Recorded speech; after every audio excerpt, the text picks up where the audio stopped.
Good students, இன்றைக்கி நம்ம பார்க்க போகிறது வந்து பார்த்திங்கன்னா பணம், சேமிப்பு மற்றும் முதலீடு. அந்த பாடத்தில் வந்து நம்ம பணத்தினுடைய அறிமுகம் பார்த்தோம். அப்புறம் பணத்தினுடைய பரிணாம வளர்ச்சி பார்த்தோம். அதுக்கப்புறம் வந்து பார்த்திங்கன்னா பண்டமாற்று முறை பார்த்தோம். அது பிறகு வந்து பார்த்திங்கன்னா பணத்தினுடைய வடிவங்கள் பார்த்தோம். இப்போ அந்த நம்ம பார்த்த அந்த பாடத்திற்குரிய பணித்தலை பார்த்துட்டு நம்ம என்ன பண்ணோம், நம்ம அடுத்த பாடத்துக்கு போகிறோம். இப்போ நம்ம பார்க்கக்கூடியது வந்து பார்த்திங்கன்னா நம்ம பார்த்த பாடத்திற்கான நம்ம முந்தைய வகுப்பில் நம்ம பார்த்த பாடத்திற்கான பணித்தலை பார்க்க போகிறோம். அதில் நம்ம முதல்ல பார்க்கக்கூடிய என்னென்னா கோடிட்ட இடத்தை நிரப்புங்க. அதில் முதல் கொஸ்டின் என்னென்னா பணம் என்ற வார்த்தை ரோம் வார்த்தையான டேஸ் என்ற வார்த்தை பெறப்பட்டது. அதாவது பார்த்தீங்கன்னா பணம் என்ற வார்த்தை ரோம் வார்த்தையான டேஸ் என்ற வார்த்தை பெறப்பட்டது. அந்த வார்த்தையை என்ன பார்க்கும்போது மொனேட்டா ஜுனோ.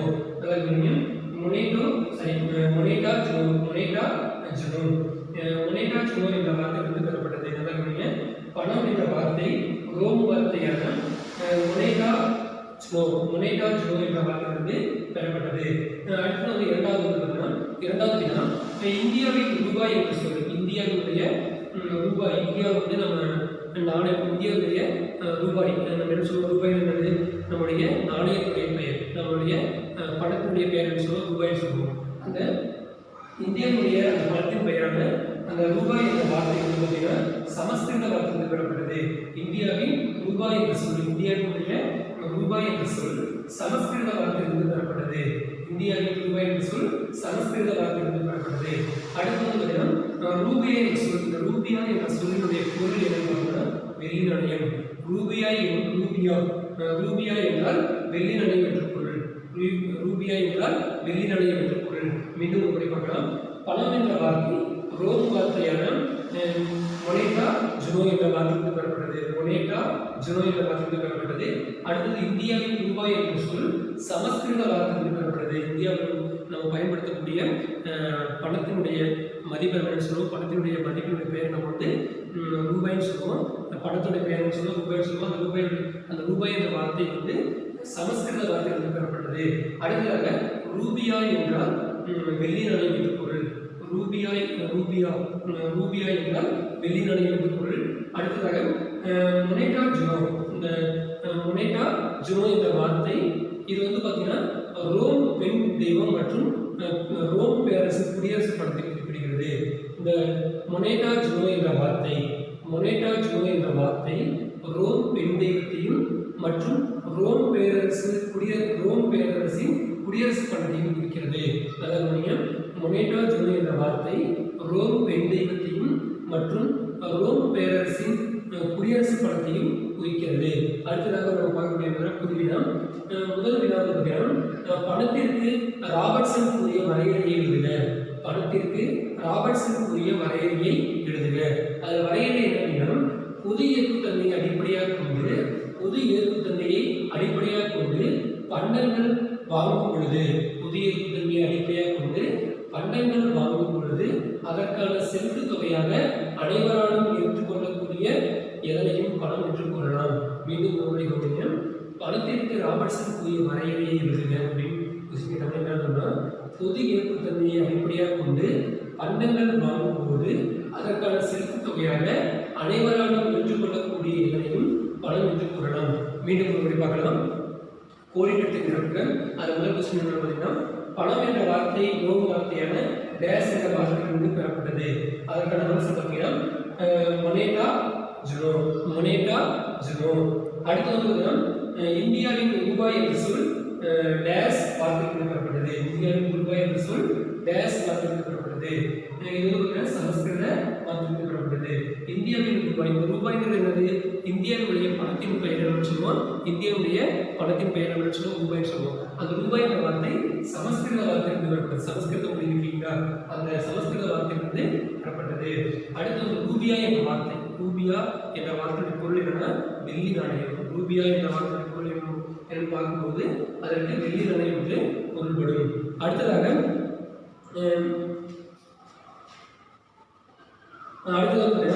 மொனேட்டா ஜுனோ என்ற வார்த்தை ரோம் பெண் தெய்வம் மற்றும் ரோம் பேரரசின் குடியரசு படத்தை குறிக்கிறது. இந்த மொனேட்டா ஜுனோ என்ற வார்த்தை டேஸ் மற்றும் டேஸ் இது வந்து பார்த்தீங்கன்னா மொனேட்டா ஜெனுவா என்ற வார்த்தை ரோம் பெண்டேகம் மற்றும் ரோம் பேரரசின் குடியரசு பணத்தை குறிக்கிறது. ரோம் பேரரசின் குடியரசு பணத்தை குறிப்பிடுகிறது. அடுத்ததாக குறிவினாக்கள் இடையில் இதில் பார்க்கக்கூடிய முதல் என்னன்னு பார்த்தீங்கன்னா பணத்திற்கு ராபர்ட்சன் புதிய வரையறை. பணத்திற்கு ராபர்ட்சன் புதிய வரையறை என்னன்னு பார்க்கும்போது பொது ஏற்புத்தன்மையை அடிப்படையாக கொண்டு பண்டங்கள் வாங்கும்போது அதற்கான செலுத்து தொகையாக அனைவராலும் ஏற்றுக்கொள்ளக்கூடிய எதனையும் பணம் என்று கூறலாம். பணம் என்று கூறலாம். நம்ம அடுத்த பார்க்கக்கூடியது பார்த்தீங்கன்னா குறிப்பிட்ட விலை என்றால் என்ன, பண்டமாற்று முறை என்றால் என்ன? பண்டமாற்று முறை என்றால் என்ன? பண்டைய காலத்தில் பணம் பயன்படுத்தப்படாமல் பண்டத்திற்கு பண்டம் பரிமாற்றம் நடைபெற்றதை பண்டமாற்று முறை என்றோம். நல்லா கவனிங்க. பண்டமாற்று முறை என்னன்னா பண்டைய காலத்தில் பணம் பயன்படுத்தப்படாமல் பண்டத்திற்கு பண்டம் பரிமாற்றம் நடைபெற்றதை பண்டமாற்று முறை என்றோம். அடுத்தது பார்த்தீங்கன்னா பணத்தின் வடிவங்கள் யாவை? பணத்தினோட வடிவங்கள் என்னன்னா நவீன காலத்தில் வந்து பணத்தினோட வடிவங்கள் அப்படின்னு பார்க்கும்போது பண்ட பணம், அடுத்தது உலோக பணம், காகித பணம், கடன் பணம், நிகழ்பணம் இவையெல்லாம் வந்து பணத்தின் வடிவங்களாக கருதலாம். பணத்தின் வடிவங்கள் என்னன்னு பார்க்கும்போது பண்ட பணம், உலோக பணம், காகித பணம், கடன் பணம், நிகழ்பணம் இவையெல்லாம் பணத்தின் வடிவங்களாக கருதலாம். அடுத்ததாக நம்ம பார்க்கக்கூடியது பார்த்தீங்கன்னா பண்ட பணம் என்றால் என்ன? பண்ட பணம் என்ன அப்படின்னா பொதுவாக நாகரிகத்தின் தொடக்க காலத்தில் மனிதன் வந்து நாகரிக வளர்ச்சிகள் அடைந்த அந்த காலத்தில் அந்த நாகரிகத்தின் தொடக்க காலத்தில் அனைவராலும் இயக்கக்கூடிய எந்த பண்டம் பொதுவாக தேவைப்படுகிறதோ அந்த பண்டம் தேர்ந்தெடுக்கப்பட்டு அவற்றை பணமாக பயன்படுத்தினர். இதெல்லாம் சொல்லுவோம் பண்ட பணம் சொல்லுவாங்க. பொதுவாக நாகரிகத்தின் தொடக்க காலத்தில் அனைவராலும் இயக்கக்கூடிய எந்த பண்டம் பொதுவாக தேவைப்படுகிறதோ அந்த பண்டம் தேர்ந்தெடுக்கப்பட்டு அவற்றை பணமாக பயன்படுத்தினர். என்ன சொல்றாங்க அப்படின்னா பொதுவாக மக்கள் அனைவரும் வந்து பார்த்தீங்கன்னா ஒரு பண்டத்தை வந்து பணமாக என்ன தேர்ந்தெடுக்கணும். மீண்டும் சொல்றாங்க, மக்கள் அனைவரும் ஒரு பண்டத்தை வந்து பார்த்தீங்கன்னா பணமாக தேர்ந்தெடுக்கணும். அந்த பண்டத்தை வந்து பார்த்தீங்கன்னா இந்த பண்டம் வந்து அதிகமாக தேவைப்படுகிறது அப்படிங்கிற கருத்தில் கொண்டு அவை வந்து அந்த பண்டத்தை வந்து என்ன பண்ணணும், பணமாக தேர்ந்தெடுக்கணும். அப்படி தேர்ந்தெடுக்கப்பட்ட அந்த பண்டம் வந்து பார்த்தீங்கன்னா பணமாக பயன்படுத்தப்பட்டது. அதாவது பொதுவாக நாகரிகத்தின் தொடக்க காலத்தில் மனிதன் வந்து நாகரிகம் அடைந்த காலத்தில் அந்த ஆரம்பத்தில் அனைவரும் இருக்கக்கூடிய மக்கள் அனைவரும் அதை வந்து என்ன பண்ணணும், அதை வந்து பணமாக ஏற்றுக்கணும். எல்லா மக்களும் உலகத்தில் இருக்கிற எல்லா மக்களும் என்ன பண்ணணும், அதை வந்து பணமாக ஏற்றுக்கணும். அனைவராலும் இருக்கக்கூடிய எந்த பண்டம் பொதுவாக தேவைப்படுகிறதோ, எந்த பண்டம் வந்து தேவை அதிகமாக இருக்கிறது, எந்த பண்டம் வந்து தேவை அதிகமாக இருக்கிறது அப்படிங்கிறத மக்கள் வந்து அதை ஏற்றுக்கணும். அதை ஏற்கக்கூடிய எந்த பண்டம் பொதுவாக தேவைப்படுகிறதோ அந்த பண்டம் வந்து தேர்ந்தெடுக்கப்பட்டு அவங்க என்ன பண்ணுவாங்க, அதை பணமாக தேர்ந்தெடுப்பாங்க. அவற்றை வந்து என்ன பண்ணாங்க, பணமாக பயன்படுத்தினர். இது உதாரணம் வந்து பார்த்தீங்கன்னா உலோகம், தோல், அரிசி, கோதுமை ஆகியவர்கள். மீண்டும் பதிவுடைய பண்ட பணம் என்றால் என்ன அப்படின்னு பார்க்கும்போது பொதுவாக நாகரிகத்தின் தொடக்க காலத்தில் அனைவராலும் இருக்கக்கூடிய எந்த பண்டம் பொதுவாக தேவைப்படுகிறதோ அந்த பண்டம் தேர்ந்தெடுக்கப்பட்டு அவற்றை பணமாக பயன்படுத்தினர். உதாரணமாக உலோகம், தோல், அரிசி, கோதுமை, உப்பு, ஆயுதங்கள் இவற்றை நாம் குறிப்பிடலாம். அடுத்ததாக சரியான தவறான குறிப்பிடுங்கள். நவீன வடிவங்களில் பணம் வங்கி அமைப்புடன் இணைக்கப்பட்டுள்ளது. நவீன வடிவங்களில் பணம் வங்கி அமைப்புடன் இணைக்கப்பட்டுள்ளது அப்படிங்கிற கூட்டு வந்து சரி. நம்ம ஏற்கனவே பார்த்தோம், நம்ம இந்திய ரிசர்வ் வங்கி தான் பணத்தை வந்து அச்சடிக்கிறது, அவற்றை கட்டுப்படுத்துகிறது, அவற்றை ஒழுங்குபடுத்துகிறது. அப்போ வங்கி அமைப்புடன் இணைக்கப்பட்டுள்ளது அப்படிங்கிறது சரி. நவீன வடிவங்களில் பணம் வங்கி அமைப்புடன் இணைக்கப்பட்டுள்ளது அப்படிங்கிற கூற்று வந்து பார்த்தீங்கன்னா சரி. அடுத்து வந்து பண்டமாற்று முறையில் இருமுகத்தன்மை பொருத்தமின்மை ஏற்படுகிறது அப்படிங்கிற கூற்று வந்து பார்த்தீங்கன்னா இதுவும் சரிதான். அப்போ வந்து பார்த்தீங்கன்னா நம்ம விரும்புகிற நம்மளுக்கு தேவைப்படக்கூடிய பொருள் ஒன்றாக இருக்கலாம், ஆனால் கிடைக்கக்கூடிய பொருள் ஒன்றாக இருக்கலாம். அப்போ வந்து பார்த்தீங்கன்னா பண்டமாற்று முறையில் இந்த மாதிரியான குறைபாடுகள் நமக்கு ஏற்படுகிறது. அப்போ வந்து பார்த்தீங்கன்னா பண்டமாற்று முறையில் இருமுக தேவை பொருத்தமின்மை ஏற்படுகிறது. நமக்கு தேவைப்படக்கூடிய பொருள் ஒன்றாக இருக்கலாம், ஆனால் நம்மளுக்கு கிடைக்கக்கூடிய பொருள் ஒன்றாக இருக்கும். இதுதான் வந்து இருமுகத்தன்மை. நம்ம இருவருக்குமே வந்து பார்த்தீங்கன்னா அந்த தேவைப்படக்கூடிய பொருள் வந்து கிடைக்காம போகக்கூடிய வாய்ப்பு ஏற்படுகிறது. அப்போ வந்து பார்த்தீங்கன்னா இது வந்து சரி. பண்டமாற்று முறையில் இருமுக தேவை பொருத்தமின்மை ஏற்படுகிறது அப்படிங்கிறது சரி. அடுத்து வந்து செல்வத்தை சேமிப்பது பண்டமாற்று முறையில் எளிமையானது. பண்டமாற்று முறையில் செல்வத்தை சேமிப்பது எளிமையானது அப்படிங்கிறாங்க. இது வந்து இந்த கூற்று வந்து தவறு. ஏன்னா இதுக்கு வந்து பார்த்தீங்கன்னா நம்ம கிடங்குகள் அமைக்கணும், அதுக்கு வந்து குடோன்லாம் அமைச்சு அதை சேமிக்கணும் அப்படிங்கிறது இந்த கூற்று வந்து பார்த்தீங்கன்னா தவறு. இப்போ நம்ம பார்க்க போகிறது வந்து பார்த்தீங்கன்னா உலோக பணம் என்பதை நம்ம பார்க்க போகிறோம். உலோக பணம் என்ன அப்படின்னு பார்க்கும்போது உலோக பணங்கள் வந்து பார்த்தீங்கன்னா தங்கம், வெள்ளி, தாமிரம் இவற்றால் வந்து பார்த்தீங்கன்னா உலோக பணம் வந்து செய்யப்பட்டது. உலோக பணங்கள் வந்து பார்த்தீங்கன்னா தங்கம், வெள்ளி, தாமிரம் இவற்றால் வந்து உலோக பணம் வந்து உருவாக்கப்பட்டது. இந்த உலோக பணத்தை வந்து உலோக பணத்தோட வரலாறு பார்க்கும்போது இந்த முதல்ல தொடக்க காலத்தில் வந்து பண்ட பணம் அப்படிங்கிறது பயன்படுத்தப்பட்டது. அதற்கு அடுத்த நிலையாக வந்து பார்த்தீங்கன்னா உலோக பணம் வந்து பயன்படுத்தப்படுது. மனித வரலாற்று வந்து பார்த்தீங்கன்னா முதல்ல என்ன பயன்படுத்துகிறாங்க அப்படின்னா பண்ட பணம், பண்டத்திற்கு பண்டம் வந்து பரிமாற்றம் செய்யப்பட்டது. அதை நம்ம பண்டமாற்றம் சொல்கிறோம். அடுத்து வந்து பார்த்தீங்கன்னா உலோக பணம், அடுத்து வந்து பார்த்தீங்கன்னா தங்கம், வெள்ளி, தாமிரம் இவற்றால் செய்யப்பட்ட உலோக பணத்தை கொண்டு பார்த்தீங்கன்னா அந்த உலோக பணத்தை கொண்டு பார்த்தீங்கன்னா பொருளை வாங்குவது, விற்பது ஆகிய நடைமுறைகள் வந்து மேற்கொள்ளப்பட்டன. அப்போ வந்து பார்த்தீங்கன்னா உலோக பணத்துடைய வரலாறு பார்க்கும் பொழுது அந்த பண்ட பணத்துக்கு பிறகு வந்து பார்த்தீங்கன்னா உலோக பணம் வரலாறு வந்து உருவாகிறது. இந்த உலோக பணத்தோட வரலாறு பார்க்கும் பொழுது இந்த தங்கம், வெள்ளி, அதே போன்று வெண்கலம் போன்ற விலை மதிப்பற்ற உலோகங்களை கொண்டு உலோக பணம் என்பது உருவாக்கப்பட்டது. நல்லா கவனிங்க. உலோக பணத்துடைய வரலாறு என்ன அப்படின்னு பார்த்தோம்னா தங்கம், வெள்ளி, வெண்கலம் ஆகிய விலை மதிப்பற்ற உலோகங்களை கொண்டு உலோக பணம் உருவாக்கப்பட்டது. இந்த உலோக பணத்தை வந்து பார்த்தீங்கன்னா இதில் வந்து நம்ம முக்கியமாக தெரிஞ்சுக்கூடியது பார்த்தீங்கன்னா இந்த உலோகத்துடைய தன்மைங்கிறது வந்து நிலையான தன்மைப்படுத்தாக இருக்கிறது. உலோகத்துடைய தன்மைங்கிறது நிலையானதாக உள்ளது. அதனுடைய எடை வந்து பார்த்தீங்கன்னா எப்பயும் மாறாது, ஒரே மாதிரி இருக்கும். அப்போ வந்து பார்த்தீங்கன்னா உலோகத்துடைய தன்மைங்கிறது நிலையினுடைய அந்த உலோகத்தினுடைய எடைங்கிறது மாறாமல் இருப்பதாலும் அதே போன்று வந்து பார்த்தீங்கன்னா அந்த உலோகத்தை வந்து நம்ம வெவ்வேறு வகையில் வெவ்வேறு எடையில் வந்து நம்மளால் பிடிக்க முடியும். இந்த தங்கத்தையும் வெள்ளியையும் நம்ம முடியும் நம்ம வந்து வெவ்வேறு எடையில் நம்மளால் பிடிக்கக்கூடியதாக இருப்பதால் வந்து பார்த்தீங்கன்னா அதை நம்ம எளிதில் கையாளக்கூடியதாக இருக்கிறது. அப்போ வந்து பார்த்தீங்கன்னா அந்த இது வந்து பார்த்தீங்கன்னா இந்த உலோக பணத்தினுடைய அதனுடைய வளர்ச்சியில் ரொம்ப முக்கியமான பங்கு வகிக்கிறது. அப்போ அடுத்து வந்து நம்ம பார்க்கக்கூடியது பார்த்தீங்கன்னா இந்த உலோக பணத்தை வந்து நம்மளால் என்ன பண்ண முடியும், எளிதில் எடுத்து செல்லவும் முடியும், அதே போன்று வந்து நம்மளால் பாதுகாக்கவும் முடியும். அப்போ வந்து பார்த்தீங்கன்னா நல்லா இருக்கீங்க. உலோக பணத்தை வரலாறு நம்ம பார்க்கும் பொழுது தங்கம், வெள்ளி, வெண்கலம் போன்ற விலை மதிப்பற்ற உலோகங்களை கொண்டு உலோக பணம் உருவாக்கப்பட்டது. இது வந்து பார்த்தீங்கன்னா நிலையான எடை கொண்டதாக உள்ளது. அதே போன்று இது வந்து பார்த்தீங்கன்னா துல்லியத்தன்மை கொண்டதாக இருக்கிறது. அதே மாதிரி சரியான எடை கொண்டதாகவும் துல்லியத்தன்மை கொண்டதாகவும் இருக்கிறது. இந்த உலோக பணத்தை நம்மால் எளிதில் சேமிக்கவும் முடிகிறது. அதே போன்று இந்த உலோகத்தை வந்து நம்ம வெவ்வேறு வடிவங்களில் வெவ்வேறு எடையை நம்மளால் எளிதில் பிரிக்கவும் முடியும். இருக்கும் பொழுது இந்த அடுத்து நம்ம பார்க்கக்கூடியது பார்த்தீங்கன்னா ஹெரோடோட்டஸ். இந்த ஹெரோடோட்டஸ் இவர் வந்து பார்த்தீங்கன்னா பண்டைய கிரேக்க வரலாற்று ஆசிரியர். நல்லா கவனிங்க. இவர் தான் நம்ம வந்து வரலாற்றின் தந்தை என்று குறிப்பிடுவோம். இந்த பண்டைய கிரேக்க வரலாற்று அறிஞர் ஹெரோடோட்டஸ் கிமு 8ஆம் நூற்றாண்டில் இவர் வந்து பார்த்தீங்கன்னா கிமு 8ஆம் நூற்றாண்டில் லிடியா என்ற ஒரு நாடு, லிடியா என்ற ஒரு நாடு, அந்த லிடியா நாட்டினுடைய பேரரசனுடைய மிடாஸுடைய நாணயத்தை கண்டுபிடிச்சார். நல்லா கவனிங்க. இந்த ஹெரோடோட்டஸ் என்பவர் வரலாற்றின் தந்தை என்று அழைக்கப்படக்கூடியவர். இவர் வந்து கிமு 8ஆம் நூற்றாண்டில் லிடியா பேரரசர் மிடாஸினுடைய உலோக நாணயத்தை வந்து கண்டுபிடிச்சாரு. நல்ல கவனிங்கள். லிடியா பேரரசர் மிடாஸினுடைய உலோக நாணயத்தை கண்டுபிடிச்சாரு. யாரு இந்த உலோக நாணயத்தை யார் கண்டுபிடிச்சாரு அப்படின்னா ஹெரோடோட்டஸ். யார் அப்படின்னா இவர் வந்து வரலாற்றின் தந்தை என்று அழைக்கப்படக்கூடியவர் யாருன்னா ஹெரோடோட்டஸ். இவர் வந்து கிரேக்க நாட்டினுடைய பண்டைய அறிஞர்களில் ஒருவர், பண்டைய கிரேக்க அறிஞர் ஆவார். இவர் வந்து வரலாற்றின் தந்தை என்று அழைக்கப்படக்கூடியவர். இவர் வந்து கிமு 8ஆம் நூற்றாண்டில் லிடியா பேரரசர் மிடாஸினுடைய உலோக நாணயத்தை வந்து கண்டுபிடிச்சார். அது பிறகு வந்து பார்த்தீங்கன்னா அதே போன்று நம்ம இந்த லிடியாவை போன்று நம்ம இந்தியாவில் உள்ள தங்க நாணயங்களை வந்து பல நூறு ஆண்டுகள் வந்து பயன்படுத்தியிருக்காங்க. அதுக்கான சான்றுகளும் நம்மளுக்கு கிடைச்சிருக்கு.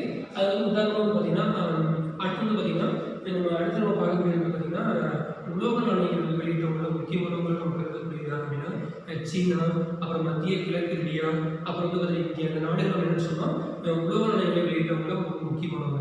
நல்லா கவனிங்க. உலோக நாணயங்கள் வந்து யாரெல்லாம் வெளியிட்டாங்க அப்படின்னு பார்க்கும்போது சீனா, அதே மாதிரி மத்திய கிழக்கு இந்தியா, அதே இந்தியா, அந்த போன்ற நாடுகள் என்ன பண்ணியிருக்காங்க, உலோக நாணயங்கள் வந்து வெளியிட்டிருக்காங்க.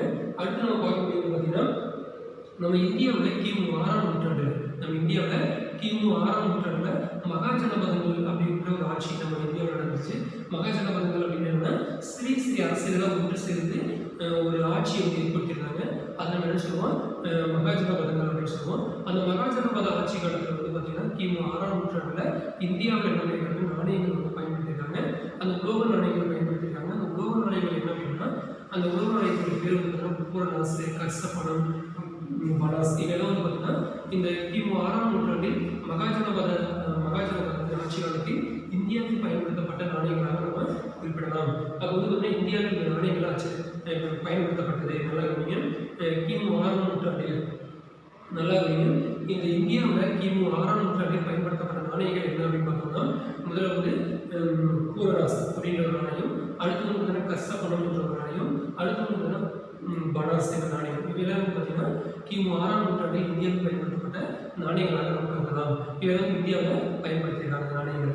அடுத்து நம்ம பார்க்கக்கூடியது பார்த்தீங்கன்னா, இந்த தங்கம், வெள்ளி மற்றும் தாமிரத்தால் ஆன உலோக நாணயங்களை வந்து பார்த்தீங்கன்னா மௌரியர்கள் துளையிட்டு வெளியிட்டிருக்காங்க. நல்லா கவனிங்க. மௌரியர்கள் நம்ம வந்து இந்தியாவில் வந்து ஒரு முக்கியமான அரச வம்சம்னு சொன்னோம்னா மௌரிய வம்சம். இது நம்ம அசோகரை நம்ம கண்டிப்பாக மறக்க முடியாது. அந்த மௌரிய வம்சத்தை சார்ந்த அரசர்கள் என்ன பண்ணியிருக்காங்க, தங்கத்தினாலையும் வெள்ளியினாலையும் தாமிரத்தாலையும் நாணயங்கள் வெளியிட்டிருக்காங்க. அந்த நாணயங்கள் நம்ம துளையிட்டு நாணயங்கள் வெளியிட்டிருக்காங்க. நாணயங்கள் எப்படி இருந்துச்சுன்னா துளையிட்டு இருந்தது. அந்த நாணயங்கள் வந்து துளையிட்டு உலோக நாணயங்கள் வந்து என்ன பண்ணியிருக்காங்க, வெளியிட்டிருக்காங்க. நல்லா கவனிங்க. மௌரியர்கள் தங்கத்தினாலையும் வெள்ளியினாலையும் தாமிரத்தினாலையும் துளையிட்ட உலோக நாணயங்களை வெளியிட்டனர் அப்படிங்கிறத நம்ம முக்கியமாக நம்ம தெரிஞ்சுக்கணும். நல்லா கவனிங்க.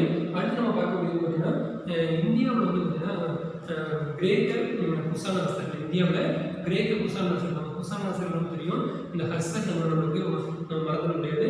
ஏன்னா அவங்க புத்த மதம் தெரியும், அரசர் நமக்கு தெரியும். அதே மாதிரி வந்து அவங்க காலத்தில் வந்து அவர் புத்த மதத்தையும் நடத்தியிருக்காரு.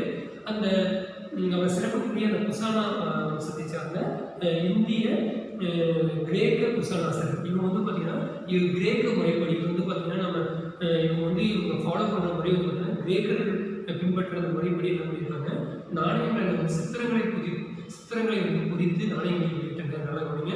நாணயங்களில் சித்திரங்களை குறித்து வெளியிட்டனர். இவங்க என்ன பண்ணியிருக்காங்க, நாணயங்களில் சித்திரங்கள்னா ஓவியம், நாணயங்களில் சித்திரங்களை குறித்து வெளியிட்டிருக்காங்க. நல்லா கவனிங்க. இந்த இந்திய கிரேக்க குசான அரசர்கள் நாணயங்களில் என்ன பண்ணியிருக்காங்க, சித்திரங்களை குறித்து வெளியிட்டிருக்காங்க. அடுத்து வந்து நம்ம பார்க்கக்கூடியது பார்த்தீங்கன்னா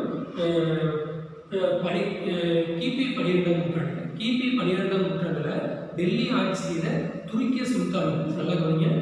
கிபி 12ஆம் நூற்றாண்டில் டெல்லி ஆட்சி செய்த துருக்கிய சுல்தான்கள் அப்படின்னு சொல்லக்கூடிய முஸ்லீம் அரசர் இருக்காங்க இல்லையா, அந்த துருக்கிய சுல்தான்கள் என்ன பண்ணியிருக்காங்க, இந்திய அரசர்கள் அவங்களுக்கு முன்னாடி நல்லா கவனிங்க. இந்த கிபி 12ஆம் நூற்றாண்டில் அதுக்கு முன்னாடி வந்து பார்த்தீங்கன்னா கிமு 12ஆம் நூற்றாண்டுக்கு முன்னாடி இந்திய அரசர்கள் அவங்க வெளியிட்ட நாணயங்களில் அவங்களுடைய உருவங்களை குறித்து வெளியிட்டிருக்காங்க. நல்லா கவனிங்க. கிபி 12ஆம் நூற்றாண்டுக்கு அந்த முன்னாடி இந்திய அரசர்கள் தாங்கள் வெளியிட்ட நாணயங்களில் அவங்களுடைய உருவங்களை குறித்து வெளியிட்டிருக்காங்க. ஆனால் இந்த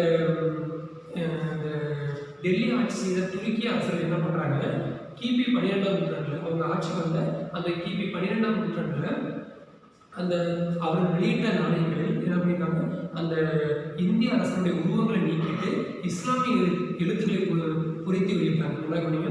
இந்த டெல்லி ஆட்சி செய்த துருக்கிய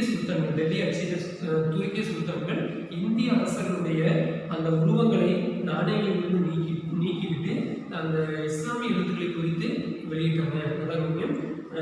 இதுதான் வந்து பார்த்தீங்கன்னா நம்ம முக்கியமாக தெரிஞ்சுக்கக்கூடியது. அடுத்தது பார்த்தீங்கன்னா நம்ம மீண்டும் முறை பார்க்கலாம். இந்த இந்தியாவில் வந்து பார்த்தீங்கன்னா நாணயங்களுடைய வளர்ச்சி அப்படிங்கிறது, நாணயத்துடைய வளர்ச்சி அப்படிங்கிறது எப்படி இருந்தது அப்படின்னு பார்த்தோம்னா, இந்த உலோக நாணயங்களுடைய வளர்ச்சி அப்படிங்கிறது, உலோக நாணயங்கள் எப்படி பயன்படுத்தப்பட்டது அப்படின்னு பார்க்கும்போது இது வந்து பார்த்தீங்கன்னா உலோக நாணயங்கள் வந்து வெளியிட்டவங்கள முக்கியமானவங்க நம்ம கருதக்கூடிய வந்து சீனா, மத்திய கிழக்கு லிபியா, இந்தியா போன்ற நாடுகள் இந்த உலோக நாணயத்தை வந்து வெளியிட்டாங்க.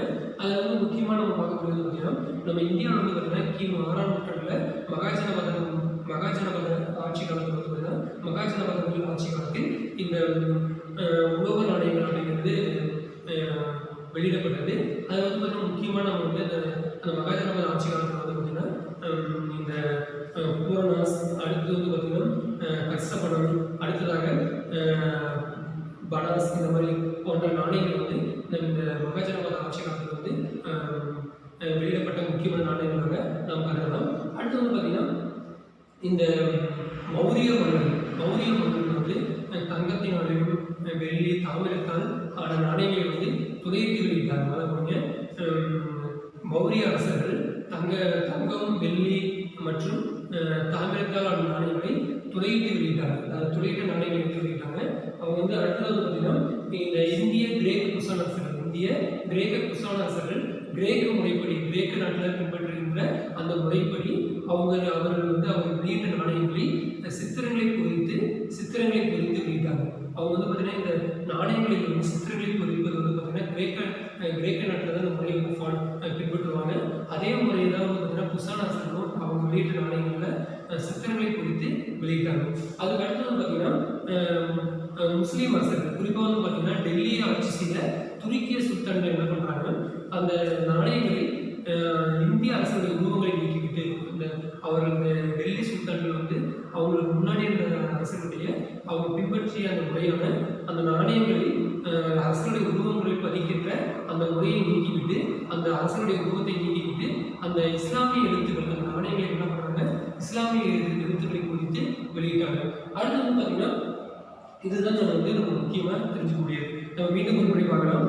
இந்த உலோக நாணயம் அப்படிங்கிறது என்னன்னா பண்ட பணத்துக்கு பிறகு வந்து பார்த்தீங்கன்னா அந்த உலோக பணம் என்பது வந்து பயன்படுத்தப்பட்டது. உலோக பணம் வந்து எப்போ உருவானுச்சு அப்படின்னு பார்த்தோம்னா பண்ட பணத்துக்கு பிறகு வந்து உலோக பணம் என்பது உருவானது. இந்த உலோக பணம் என்பது வந்து பார்த்தீங்கன்னா தங்கம், வெள்ளி மற்றும் தாமிரத்தால் வந்து உலோக பணம் என்பது உருவாக்கப்பட்டது. அது வந்து பார்த்தீங்கன்னா அந்த உலோக பணம் என்பது வந்து பார்த்தீங்கன்னா அதனுடைய எடை வந்து நிலையானதாக இருக்கிறது. அதே போன்று வந்து அதனுடைய தன்மை வந்து அதனுடைய அளவு வந்து சரியானதாக துல்லியமானதாகவும் இருக்கிறது. அதே போன்று நம்ம அதை வந்து நம்ம எளிதில் கையாளக்கூடியதாகவும் இருக்கிறது. அப்புறம் வந்து பார்த்தீங்கன்னா இது வந்து நம்ம எளிதில் பிரிக்கக்கூடியதாகவும் இருக்கிறது. அதனால நம்ம வந்து இந்த உலோகத்தை வந்து நம்மளால் சேமிக்க முடியும். இது வந்து உதாரணத்துக்கு அடுத்து நம்ம பார்க்கக்கூடிய பார்த்தீங்கன்னா இந்த கிரேக்க வரலாற்றறிஞர் ஹெரோடோட்டஸ் வந்து கிமு 8ஆம் நூற்றாண்டில் லிடியாவின் பேரரசர் வந்து பார்த்தீங்கன்னா மிடாஸ் என்பவருடைய உலோக நாணயத்தை வந்து கண்டுபிடிச்சாங்க. எப்படின்னா கிமு 8ஆம் நூற்றாண்டில் ஹெரோடோட்டஸ் என்ற கிரேக்க வரலாற்றறிஞர் கிமு 8ஆம் நூற்றாண்டில் லிடியா பேரரசுடைய மிடாஸ் என்பவருடைய உலோக நாணயத்தை வந்து கண்டுபிடிச்சிட்டு, அதுக்கப்புறம் வந்து லிடியா நாட்டில் ஒன்று வந்து இந்தியாவிலும் பல தங்க நாணயங்கள் வந்து வெளியிடப்பட்டுள்ளது. அது வந்து குறிப்பாக வந்து பார்த்தீங்கன்னா நம்ம உலோக நாணயங்கள் வந்து வெளியிட்டவங்க முக்கியமானவங்க நம்ம கருதக்கூடியது சீனா, மத்திய கிழக்கு லிபியா மற்றும் இந்தியா, இந்த நாடுகளில் உலோக நாணயங்கள் வந்து என்ன பண்ணியிருக்காங்க, வெளியிட்டிருக்காங்க. இந்த நாடுகள் உலோக நாணயங்களே வெளியிட்டிருக்காங்க. நம்ம அடுத்தது பார்க்கக்கூடியது பார்த்தீங்கன்னா உலோக படத்தில் வந்து பார்த்தீங்கன்னா இந்தியாவில் வந்து பார்த்தீங்கன்னா உலோக நாணயங்கள் வந்து வெளியிடப்பட்டது. அந்த உலோக நாணயங்கள் வந்து பார்த்தீங்கன்னா தங்கத்தினாலையும், வெள்ளினாலையும், தாமிரத்தினாலையும் செய்யப்பட்ட உலோக நாணயம் வந்து வெளியிடப்பட்டது. அது வந்து பார்த்தீங்கன்னா நம்ம இந்தியாவில் வெளியிடப்பட்ட அந்த தங்கம், வெள்ளி மற்றும் தாமிரத்தாலான அந்த உலோக நாணயத்துக்கு பேர் வந்து பார்த்தீங்கன்னா டாலர் பேர். நல்லா கவனிங்க. இது வந்து மதிப்புமிக்க உலோக நாணயம். நல்லா கவனிங்க. இந்த மதிப்புமிக்க உலோக நாணயமான இந்த தங்கம், வெள்ளி மற்றும் தாமிரத்தால் செய்யப்பட்ட அந்த மதிப்புமிக்க அந்த உலோகத்தில் செய்யப்பட்ட அந்த நாணயத்துக்கு வந்து பார்த்தீங்கன்னா டாலர் பேர். நல்லா கவனிங்க. நம்ம இந்தியாவில் வந்து உலோக நாணயங்கள் வந்து வெளியிட்டிருக்காங்க. அதில் வந்து பார்த்தீங்கன்னா குறிப்பாக தங்கம், வெள்ளி, தாமிரத்தாலான உலோக நாணயம் வந்து வெளியிட்டிருக்காங்க. அந்த நாணயங்களுக்கு வந்து பார்த்தீங்கன்னா டாலர் பேர். தங்கம், வெள்ளி, தாமிரத்தால் செய்யப்பட்ட உலோக நாணயத்துக்கு வந்து பார்த்தீங்கன்னா டாலர் பேர். அதே மாதிரி மதிப்பு குறைந்த உலோகத்தில் செய்யப்பட்ட நாணயத்துக்கு வந்து பார்த்தீங்கன்னா ஜிட்டால் பேர். நல்லா கவனிங்க. மதிப்பு குறைந்த உலோகத்தில் செய்யப்பட்ட நாணயங்களுக்கு என்ன பேர்? ஜிட்டால் பேர். புரியுதுங்களா? அடுத்தது பார்த்தீங்கன்னா செஸ்ஸாஸ்வரி. இந்த செஸ்ஸாஸ்வரி யாருன்னு பார்த்தீங்கன்னா இவர் வந்து பார்த்தீங்கன்னா சூர்மரபின் தேவியவர். இவர் வந்து பார்த்தீங்கன்னா உமாயூன் பிறகு வந்து நம்ம இந்தியாவை ஆட்சி செய்த ஒரு முக்கியமான அரசர்கள் ஒருத்தர். இவர் வந்து பார்த்தீங்கன்னா செஸ்ஸாஸ்வரி வந்து பார்த்தீங்கன்னா 128 கிராம் எடை கொண்ட ஒரு வெள்ளி நாணயத்தை வெளியிட்டார். இந்த சிஸ்டர் சூரிங்கிறது இவர் வந்து ஒரு சூர் மரபை சேர்ந்த ஒரு அரசர். இவர் வந்து இந்தியாவை ஆட்சித்த ஒரு முக்கியமான அரசரை ஒருவர். இவர் வந்து பார்த்தீங்கன்னா 128 கிராம் எடை கொண்ட ஒரு வெள்ளி நாணயத்தை என்ன பண்ணாரு வெளியிட்டது. அந்த நாணயத்துக்கு வந்து பார்த்தீங்கன்னா ரூபியான்னு பேர். நல்லா கவனிங்க. இந்த இவர் சிஸ்டர் சூரி வந்து வெளியிட்ட நாணயத்துக்கு என்ன பேரு? ரூபியா. அப்போ வந்து பார்த்தீங்கன்னா சிஸ்டர் சூரிங்கிறவர் என்ன பண்ணாரு? 178 கிராம் 178 கிராம் எடை கொண்ட ஒரு வெள்ளி நாணயத்தை அவர் என்ன பண்ணாரு? வெளியிட்டாரு. அவர் வெளியிட்ட அந்த வெள்ளி நாணயத்துக்கு வந்து பார்த்தீங்கன்னா ரூபியான் என்று அழைக்கப்படுகிறது. அவர் வெளியிட்ட வெள்ளி நாணயத்துக்கு வந்து ரூபியா. அடுத்து பார்த்தீங்கன்னா இவர் வந்து அந்த ரூபியா என்ற அந்த வெள்ளி நாணயத்தை தவிர அதே மாதிரி தாமிர துண்டுகள் 40 தாமிர துண்டுகள் மற்றும் பைசா நாணயங்கள் என்ன பண்ணியிருக்காரு? இவருடைய ஆட்சி காலத்தில் வந்து பார்த்தீங்கன்னா மக்கள் வந்து பயன்படுத்தியிருக்காங்க. அப்போ வந்து பார்த்தீங்கன்னா இந்த இவருடைய ஆட்சி காலத்தில் பார்த்தீங்கன்னா 40 தாமிர துண்டுகள் மற்றும் பைசா போன்ற நாணயங்கள் பண்ணியிருக்காங்க. இவருடைய ஆட்சி காலத்தில் வந்து என்ன பண்ணியிருக்காங்க? இந்திய மக்கள் வந்து பயன்படுத்தியிருக்காங்க. அடுத்து வந்து பார்த்தீங்கன்னா முகலாய நாணயம். இந்த முகலாய நாணயம் அப்படிங்கிறது பார்த்தீங்கன்னா இந்த கிபி 1600 இந்த கிபி 1600ஆம் ஆண்டில் முகலாயருடைய நாணயத்தை வந்து பார்த்தீங்கன்னா ஆங்கிலேய கிழக்கிந்திய கம்பெனி தான் நம்ம இருக்காங்க பிரபலப்படுத்தியிருக்கோம். இந்த 1600ஆம் ஆண்டில் முகலாயருடைய நாணயத்தை வந்து ஆங்கில கிழக்கிந்திய கம்பெனி வந்து பிரபலப்படுத்துறாங்க. எல்லா மக்களுக்கும் அது வந்து எடுத்து செஞ்சு அந்த மக்களுக்கு அந்த நாணயத்தை வந்து அறிமுகம் செஞ்சு மக்களுக்கு வந்து புழக்கத்தில் கொண்டு வராங்க. அது யார் அப்படின்னா ஆங்கில கிழக்கிந்திய கம்பெனி. இந்த ஆங்கில கிழக்கிந்திய கம்பெனி தான் முகலாயருடைய நாணயங்களை வந்து பிரபலப்படுத்துறாங்க. அடுத்து வந்து அதை வந்து மக்களிடம் கொண்டு சென்றார்கள். அடுத்து வந்து பார்த்தீங்கன்னா இதில் வந்து முகலாய பேரரசர் வந்து பாரூக் சாயர். நல்ல கவனியம். முகலாய பேரரசர் வந்து பார்த்தீங்கன்னா பாரூக் சாயர் 1717ஆம் ஆண்டில் பாரூக் சாயர் என்ற முகலாய பேரரசர் என்ன பண்றாரு? இந்த ஆங்கிலேயர்களுக்கு வந்து பம்பாயில முகலாயருடைய நாணயத்தை அச்சடிக்கின்ற உரிமையை வந்து கொடுக்குறாரு. அவர் வந்து ஒரு அனுமதி அளிக்கிறார். நல்ல கவனியம். 1717ஆம் ஆண்டில் பாரூக் சாயர் என்ற முகலாய பேரரசர் ஆங்கிலேயர்களுக்கு பம்பாயில் முகலாயருடைய நாணயத்தை அச்சடிக்கின்ற ஒரு அனுமதி கொடுத்தாரு. அது பிறகு வந்து பார்த்தீங்கன்னா நம்ம பார்க்கக்கூடிய பார்த்தீங்கன்னா ஆங்கிலேயர்கள் அதுக்கப்புறம் என்ன பண்ணாங்க? நாணயங்கள் வந்து அச்சடிக்க விட்டுட்டாங்க. அது வந்து ஆங்கிலேயர் வெளியிட்ட நாணயங்கள்ல மிக முக்கியமான நாணயங்கள் நம்ம கருதக்கூடியது என்ன பார்த்தீங்கன்னா முதல்ல வந்து தங்க நாணயம். அந்த அவங்க வெளியிட்ட நாணயங்கள்ல மிக முக்கியமான நாணயங்களாக கருதப்படக்கூடியது என்னன்னா தங்க நாணயம். அது அவர் வெளியிட்ட நாணயத்துக்கு வந்து பார்த்தீங்கன்னா வெளியிட்ட தங்க நாணயத்துக்கு வந்து கரோலினா பேர். ஆங்கிலேயர் வெளியிட்ட தங்க நாணயத்துக்கு வந்து பார்த்தீங்கன்னா கரோலினா என்று பெயர். அதே மாதிரி அவர் வெளியிட்ட வெள்ளி நாணயத்துக்கு வந்து பார்த்தீங்கன்னா ஏஞ்சலினா பேர். நல்ல கவனிங்க.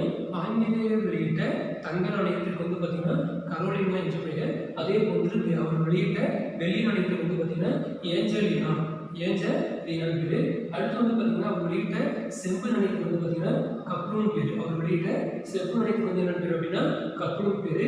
அடுத்து வந்து பார்த்தீங்கன்னா வெண்கல நாணயம். அவர் வெளியிட்ட வெண்கல நாணயத்துக்கு வந்து பார்த்தீங்கன்னா திண்ணி என்று பெயர். அவர் வெளியிட்ட வெண்கல நாணயத்துக்கு வந்து பார்த்தீங்கன்னா திண்ணி என்று பெயர். மீண்டும் ஒரு முறை கவனியம். இப்போ நம்ம பார்க்கக்கூடிய பார்த்தீங்கன்னா உலோகப்பணம் அப்படிங்கிறது பார்த்தீங்கன்னா பண்ட பணத்துக்கு பிறகு வந்து பார்த்தீங்கன்னா உலோகப்பணம் என்பது வளர்ச்சி அடைந்தது. உலோகப்பணம் என்பது வந்து பார்த்தீங்கன்னா தங்கம், வெள்ளி, செம்பு, தாமிரம் இந்த மாதிரியான உலோகங்களை கொண்டு உலோகப்பணம் என்பது உருவாக்கப்பட்டது. அது வந்து பார்த்தீங்கன்னா இந்த உலோகப்பணத்தில் வந்து பார்த்தீங்கன்னா முக்கியம் நம்ம பார்க்க வேண்டியது பார்த்தீங்கன்னா இந்த இந்தியாவில் வந்து உலோகப்பணம் வந்து பயன்படுத்தப்பட்டது. உலோக நாணயங்களும் வெளியிடப்பட்டது. அது வந்து பார்த்தீங்கன்னா தங்கம், வெள்ளி, தாமிரத்தான நாணயங்கள் வந்து பார்த்தீங்கன்னா தாங்கா என்று பெயர். அதே போன்று மிக குறைந்த மதிப்புடைய நாணயத்துக்கு வந்து பார்த்தீங்கன்னா ஜிட்டா என்று பெயர். மிக குறைந்த நாணயத்துக்கு வந்து பார்த்தீங்கன்னா மிக குறைந்த மதிப்புடைய நாணயத்துக்கு வந்து பார்த்தீங்கன்னா ஜிட்டா என்று பெயர்.